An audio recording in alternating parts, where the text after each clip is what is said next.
So as I move my head around, you can see that my hair actually dangles around just like this.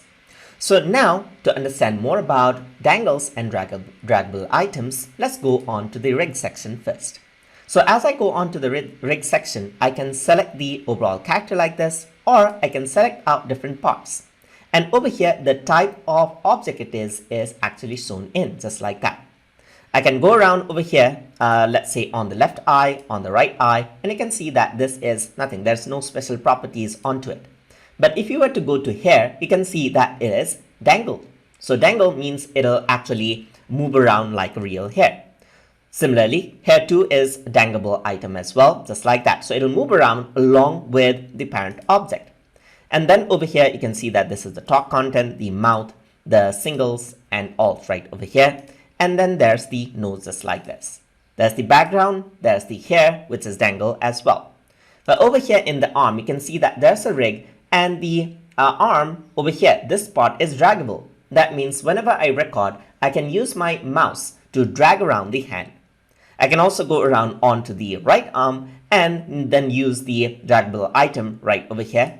And then on the tail, you can see that it is in dangle, just like this.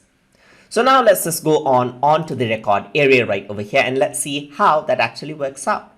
So I'm just going to set the rest pose right over here so that my face tracking points is there. So now what I can do is, if I were to move around, you can see that the dangle element is there. So let me just go on to the control, and I'm going to change around the position right over here. Let me just decrease out the scale so I can see the whole body of the character. So if I were to go over here and change the position, you can see that the hair and the tail dangles around right over here as I change the position.